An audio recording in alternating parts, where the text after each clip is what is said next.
नमस्कार, महाविद्या YouTube channel में आपका हार्दिक स्वागत है। और आज एक बार फिर एक नई चर्चा के साथ मैं उपस्थित हूं आपके सामने। तो आज हम चर्चा करेंगे कि धनतेरस, जो धन त्रयोदशी होती है, उसको हमें क्या खरीदना चाहिए और क्या नहीं खरीदना चाहिए। बहुत से व्यक्ति ऐसे हैं जो न खरीदने वाली चीजें हैं वो भी खरीद लेते हैं, और ऐसा नहीं करना चाहिए क्योंकि उससे आप परेशानी में ही आएंगे। कभी भी परेशानियां खत्म नहीं होंगी, कुछ ना कुछ लगा ही रहेगा। तो उसके लिए देखो, दीपावली और होली हिंदुओं का सनातन में सबसे प्रबल त्योहार और सबसे प्रबल मुहूर्त माना जाता है। ये दो महत्वपूर्ण त्योहार हैं आपके, और इनमें ऐसे मुहूर्त बनते हैं, ऐसे योग बनते हैं कि इस रात्रि या इस पर्व को मैं कहूंगा कि कोई भी यदि पूर्ण लाभ उठाए तो बहुत से काम उसके सिद्ध हो सकते हैं। अभी इसी प्रक्रिया में कि अब दीपावली बहुत करीब है, और 10 तारीख की आपका 10/11/2023 को आप धन त्रयोदशी मनाएंगे। तो उसी प्रक्रिया में यह है कि हमें उस दिन क्या खरीदना चाहिए और क्या नहीं खरीदना चाहिए। देखो, लक्ष्मी आगमन का दिन होता है, वो उस दिन अमावस्या तो होती ही होती है, लेकिन लक्ष्मी के आगमन का दिन होता है। उस दिन लक्ष्मी पधारेंगी आपके घर पे। तो पूजा तो सभी लोग करते हैं। जो दीपावली की जो रात्रि है उस दिन लक्ष्मी पूजन होता है, तो सभी लोग करते हैं। लेकिन धन त्रयोदशी क्यों? धन त्रयोदशी इसलिए है कि उस दिन धन आप थोड़ा सा या अपनी क्षमता के अनुसार कुछ शुभ चीजें हैं जो माता भगवती महालक्ष्मी माता को और उनके प्रिय पति भगवान विष्णु को बहुत प्रिय हैं।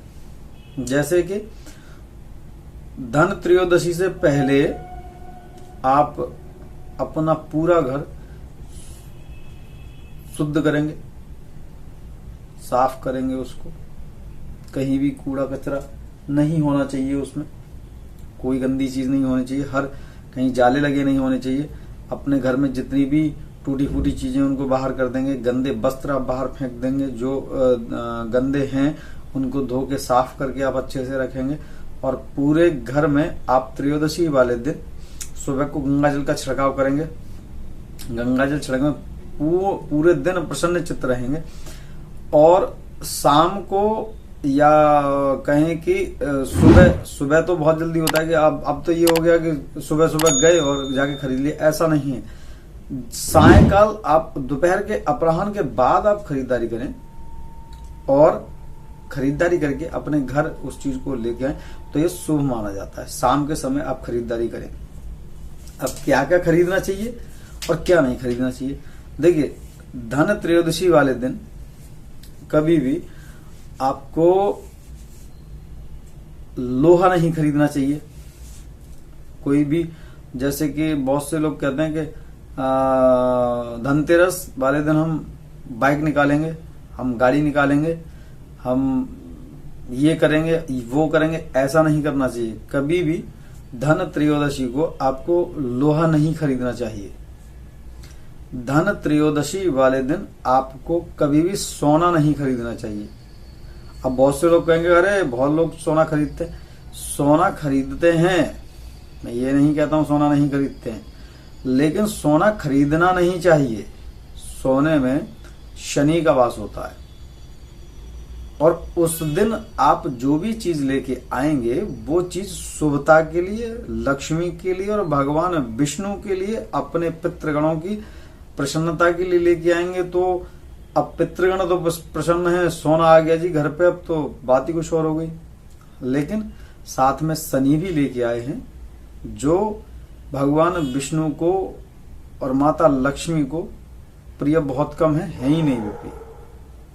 तो ऐसा नहीं है, आप चांदी सबसे ज्यादा खरीदें। उस दिन क्या खरीदें, खरीदना क्या है, चांदी खरीदिए, चावल खरीदिए, बताशे खरीदिए, जिनको खील बोलते हैं, जो एक चावल की बनती है, व्हाइट सी होती हैं वो, उनको खरीदिए। आप मखाने खरीदिए, काजू खरीदिए, आप जितने भी ड्राई फ्रूट्स हैं वो खरीदिए।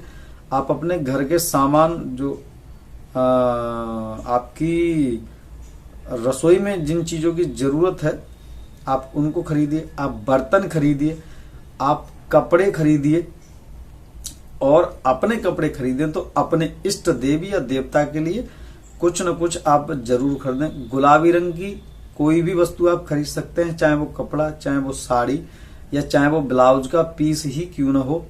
एक पीला पीस जरूर खरीदें। यदि किसी को पहनने के लिए नहीं खरीद सकते हैं, आपके पास इतने पैसे नहीं हैं, तो आप भगवान के लिए जो मंदिर में बिछाते हैं वो कपड़ा, एक गुलाबी या लाल और एक पीला वस्त्र ले लीजिए। आप चांदी की पायल खरीदिए, आप चांदी का सिक्का खरीदिए, आप चांदी की कोई भी चीज खरीद सकते हैं। चांदी से ज्यादा शुभ कोई चीज मानी नहीं जाती है, और ना ही उससे शुद्ध कोई होता है। सोना भी शुद्ध बहुत होता है, लेकिन सोने को कभी नहीं खरीदते हैं। बट अब तो ये है कि मॉडर्न है साहब, कुछ भी खरीदना, हमारे पास तो पैसा है, ऐसा नहीं होता।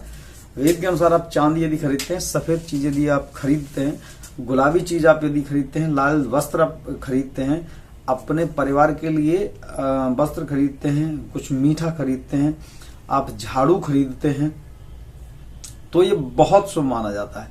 तो इसलिए मेरा सभी से ये निवेदन है कि चीजों को ध्यान में रख के आप काम कीजिए। ऐसा नहीं कि कुछ भी उठाया, आज पैसा है तो कुछ भी खरीद दिया, ऐसा नहीं। एक नियमबद्ध आप जिंदगी एक तरीके से आप जिएंगे तो वो जिंदगी आपको हमेशा ही परिपूर्ण नजर आएगी। आपके बच्चे खुश होंगे, आप भी खुशहाली से रहेंगे और कोई परेशानी नहीं आएगी। अब बहुत से लोग कहेंगे कि अरे उन्होंने सोना खरीदा, वो तो बहुत धनवान है। जिन्होंने सोना खरीदा और वो बहुत धनवान है, उनसे कभी ये पूछना और वो कभी दिल से बताएं कि परेशानी कितनी है। उनके घर से कभी परेशानियां जाती नहीं है। वो एक किसी व्यक्ति की किस्मत में एक ऐसा योग होता है कि उनके घर से पैसा कम नहीं होता, बस पैसा आते रहता है, लेकिन परेशानी भी उसी प्रबलता से आती है। आप कभी ये करके देखिएगा, और अब की बार इस मेरे कहने से जरूर कर दें। एक कलश जरूर खरीदें, आप नारियल एक जरूर खरीदें, उस पर लाल चुनरी उस पर लपेटें, आम के पत्ते जरूर लेके आएं अपने घर पर। उस दिन नीम का वृक्ष होता है, उसकी एक टहनी आप तोड़ लीजिए, वो जरूर लेके आएं। ये कुछ चीजें होती हैं जो बहुत शुभ मानी जाती हैं। नीम के वृक्ष में माता भगवती, माँ दुर्गा का वास होता है, माता महाकाली का वास होता है उसमें।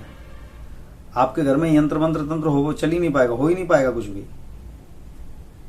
तो हर चीज बताने के लिए नहीं बता, आप समझिए कि मैं जो बता रहा हूं आप उसी को खरीदिए, और बाकी सब आपकी अपनी बुद्धि पे है। मेरे बताने का काम था तो मैंने आपको बता दिया।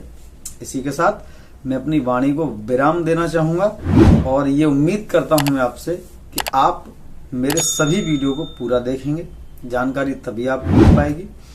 और आप अभी यदि मेरे चैनल पर आए हैं तो लाइक, शेयर और सब्सक्राइब जरूर करें। यदि आए गए हैं तो आप कर सकते हैं, उसको न करें, ये करें और न करें ये आपके ऊपर है, लेकिन मेरा अनुरोध ये है कि आप करेंगे तो मुझे बहुत अच्छा लगेगा। आप जो भी आपकी कोई क्वेरी है तो आप कमेंट कर सकते हैं, मुझे ईमेल कर सकते हैं। यदि आपको किसी भी तरह की कोई जानकारी लेनी है तो आप मुझे प्लीज ईमेल कर दीजिएगा। ईमेल में मैं आपका नंबर यदि मुझे मिलता है तो मैं अपना नंबर भी दे दूंगा, आप भी व्हाट्सएप पे बात भी कर सकते हैं मुझसे। कोई भी समाधान यदि आप चाहते हैं तो आप मुझे संपर्क कर सकते हैं। इसी के साथ आज के लिए इतना ही।